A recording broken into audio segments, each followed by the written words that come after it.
খুলাফায়ে রাশেদার সোনালী দিন কেন যে ফিরে আর আসে না, মানুষে পেয়ে তার অধিকার কেন যে প্রাণ খুলে হাসে না। চারিদিকে শুধু শুনি হাহাকার,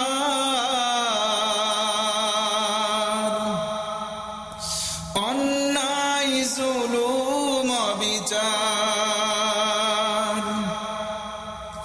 এই শোষণের কি অবসান, কোনদিন আর কি হবে না। প্রাণ প্রিয় যশোরবাসী, কেশবপুরবাসী, আপনারা সকলে কেমন আছেন? আল্লাহ রব্বুল আলামিন বান্দাদেরকে সৃষ্টি করলেন, সৃষ্টি করার পর ঘোষণা করলেন ওয়ামা খালাকতুল জিন্না ওয়াল ইনসা ইল্লা লিয়াবুদুন।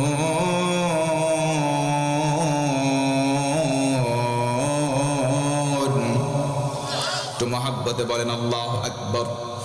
আল্লাহ রাব্বুল আলামিন বলেন বান্দারে, আমি আল্লাহ ঘোষণা দিলাম জিন জাতি আর মানুষ জাতি, দুইটা জাতিকে কেবলমাত্র আমি আল্লাহর গোলামি করবার নিমিত্তে পয়দা করেছি। জোরে বলুন সুবহানাল্লাহ। এই মানুষগুলোকে গোলামি করবার জন্য প্রেরণ করা হলো, দুনিয়ার জমিনে সৃজন করা হয়, পরিশেষে একটাই ঠিকানা, আমাদের হয় জান্নাত, না হয় আমাদের ঠিকানা হবে জাহান্নাম। আমার বন্ধুগণ, জাহান্নামের স্তর হলো 7টা। নম্বর হলো নাম জাহান্নাম। ও আমার মুসলমান ভাই, জাহান্নামটা আমরা যখন শুনি, জাহান্নামের নাম শুনবার পরেই আমাদের স্মৃতিপটে একটাই দৃশ্য ভাসে, সেটার নাম হলো আগুন। কথা বলেন ঠিক কিনা? আল্লাহ রাব্বুল আলামিন বলেন ইন্নাল্লাহা লা'আনাল কাফিরিনা ওয়া আ'আদ্দা লাহুম সাঈরা।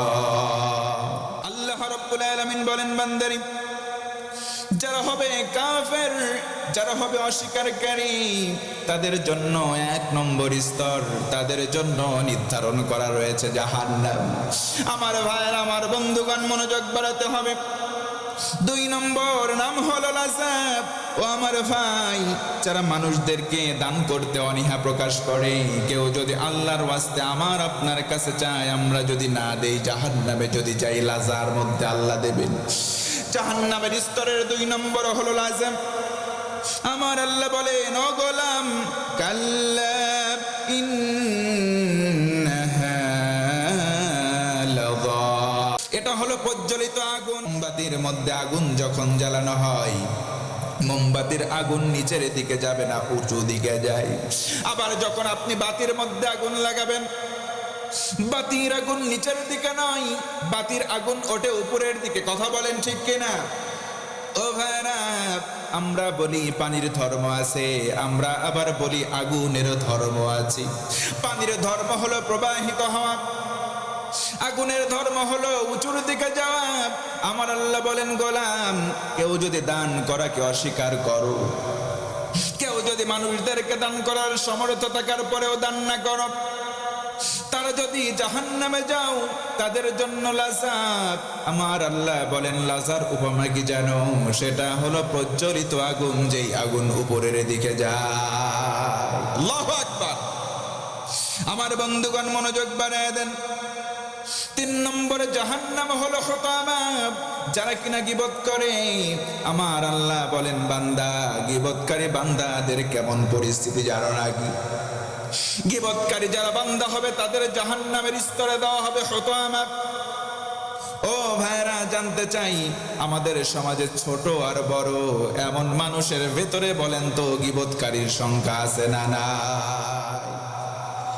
এই গীবত করবে যারা, আমার আল্লাহ বলেন, ও গোলাম, গীবতকারী বান্দা বান্দি, আল্লাহর জমিনের মধ্যে যদি অবাধ্য হয়ে যায়, যদি তাদের ঠিকানা জাহান্নাম হয়, যদি তাদের ঠিকানা জাহান্নাম হয়ে যায়, তারা যাবে হুতামা নামক জাহান্নামে। ও আমার ভাই, এই জন্য বলেন তো একজন অন্যজনের গীবত করার কোনো সুযোগ আছে নাকি? তো মহাব্বতে বলেন আছে? আল্লাহ রাব্বুল আলামিন এই জন্য বলেন, নিশ্চয়ই যারা গীবতকারী হয় তাদের জন্য হুতামা 4 নম্বর স্তর হলো সাঈর। যারা কিনা শয়তানের অনুসরণ করবে তাদের ঠিকানা হবে সাঈর নামক জাহান্নাম। জোরে বলুন নাউযুবিল্লাহ। নবীর সাহাবীদের নিয়ে নবী আমার একদিন বসে আছেন, একজন পিছন দিক থেকে নবীর কাছে এসে বসলেন।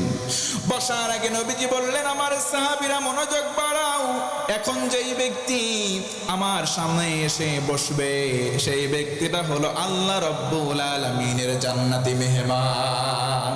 সুবহানাল্লাহ। আল্লাহর নবীর সাহাবীরা লক্ষ্য করলেন কে যেন এসে বসলো। সবাই লক্ষ্য করলেন, করার পরে সেই দিন চলে গেল। আবার দ্বিতীয় দিন ওই ব্যক্তিটা এসে আবার সেই জায়গায় বসলেন। আল্লাহর রাসূল তার বসার আগে বললেন, ও আমার সাহাবীরা শোনো, এখন যে বসবে আমার এই বৈঠকে এসে বসবে, আজকেও বললাম সেই ব্যক্তিটা হলো আল্লাহর জান্নাতি মেহমান। দ্বিতীয় দিন সব সাহাবীরা লক্ষ্য করলেন ওই একই ব্যক্তি এসে বসলো। তৃতীয় দিন চলে আসলো। নবীজি বলেন, সাহাবীরা আজকেও এখন যেই ব্যক্তিটা সেই জায়গায় বসবে এই ব্যক্তিটা হলো আল্লাহ রাব্বুল আলামিনের জান্নাতি মেহমান। সাহাবীরা লক্ষ্য করলেন 3 দিন একই ব্যক্তি এসে বসলেন। একজন সাহাবী সিদ্ধান্ত নিলেন কোন কারণে সে আল্লাহর জান্নাতি হয় একটু জানবার দরকার, দেখি তো গোপনে গোপনে তার বাড়িতে মেহমান হওয়া যায় কিনা। সেখান থেকে যখন বৈঠক সম্পন্ন হয়ে সবাই উঠে চলে যান, ওই সাহাবীর কাছে গিয়ে বলেন, ভাই 3 দিন ধরে বাড়ি থেকে রাগ করে চলে এসেছি, আমার যাওয়ার মতো কোনো জায়গা নাই, যদি তোমার বাড়িতে 3 দিনের জন্য আমাকে মেহমান বানাও আমি বড় কৃতজ্ঞ হব।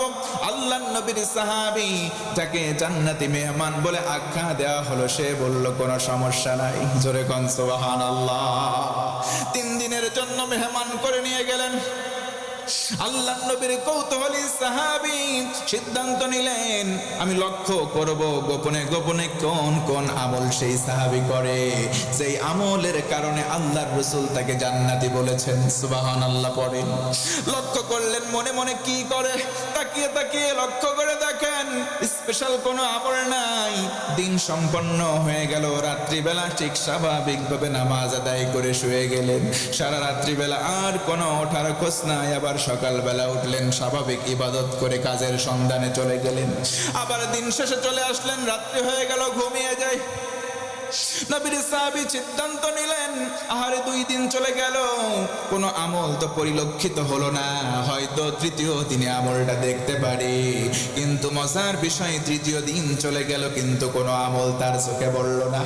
3 নম্বর দিন যখন চলে গেল, চলে যাওয়ার দিন যখন আসলো, সকালবেলা ডেকে বলে, ভাই আমি কিন্তু ইচ্ছা করে তোমার বাড়িতে মেহমান হয়েছি কৌশলগত কারণে, আমি তোমার আমল খুঁজবার জন্য তোমার বাড়িতে এসেছিলাম, কিন্তু দুঃখের বিষয় হলো কোনো স্পেশাল আমল তো তোমার ভিতরে আমি দেখতে পেলাম না। তোমাকে নবীজি 3 দিন জান্নাতি মেহমান বলেছেন, কোন আমলের কারণে বলেছেন, যদি আমলটা বলে দিতা আমি সেই আমলটা করতাম।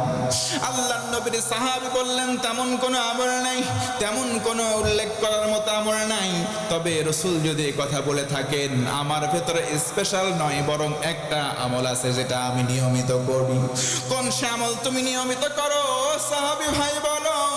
তিনি বললেন, আমি যখন রাত্রিবেলা শুয়ে যাই বালিশে মাথা দেওয়ার সঙ্গে সঙ্গে আমার চোখটা আমি বন্ধ করি। চোখটা বন্ধ করে দেখে সকাল থেকে সন্ধ্যা পর্যন্ত কার কার সঙ্গে আমার কাজ হয়েছে, সাক্ষাৎ হয়েছে, কার কার সঙ্গে রাগ হয়েছে, কার কার সঙ্গে কথোপকথন হয়েছে, চক্ষু বন্ধ করে আমি আল্লাহর ওয়াস্তে সবাইকে মাফ করে দে। আবার আমি যদি আমার ইচ্ছায় অথবা অনিচ্ছায় কোনো ভুল করে থাকি আল্লাহর কাছে মাপ চেয়ে নেই। এই 2টা কাজ করার পরে আমি ঘুমিয়ে যাই। এই আমলটা করা আমার বুদ্ধির পরে আমি কোনো দিন বাদ দেই নাই। জোরে কোন সুবহানাল্লাহ। আল্লাহর নবীর সাহাবী সেখান থেকে চলে গেলেন, মনে মনে সিদ্ধান্ত নিলেন আমি আমলটা করব। প্রতিদিন যাই করি না কেন, যখন শোয়ার জন্য বালিশে মাথা দেব আমি সবাইকে মাফ করে দেব। আমরাও সবাই এই কাজটা করতে চাই কি চাই না? আমরাও যদি এই কাজটা করতে চাই, নবীর সাহাবীকে জান্নাতে বলা হয়, আমরাও যদি এই কাজটা করি আল্লাহ রব্বুল আলামিন আশা করা যায় আমাদেরকেও জান্নাতে দেবেন ইনশাআল্লাহ। আমার ভাইরা, এই জন্য আসেন মানুষদেরকে মাফ করতে হবে। মানুষদেরকে যদি আমরা মাফ করতে শিখি, নিজেরা যদি ইচ্ছায় অনিচ্ছায় পাপ ভুল করে ফেলি, আল্লাহর কাছে যদি মাফ চাই, আল্লাহ রাব্বুল আলামিনও মাফ করে দেবেন। আর অন্যকে মাফ করার কারণে আমাদের মনটা ফ্রেশ হয়ে যাবে।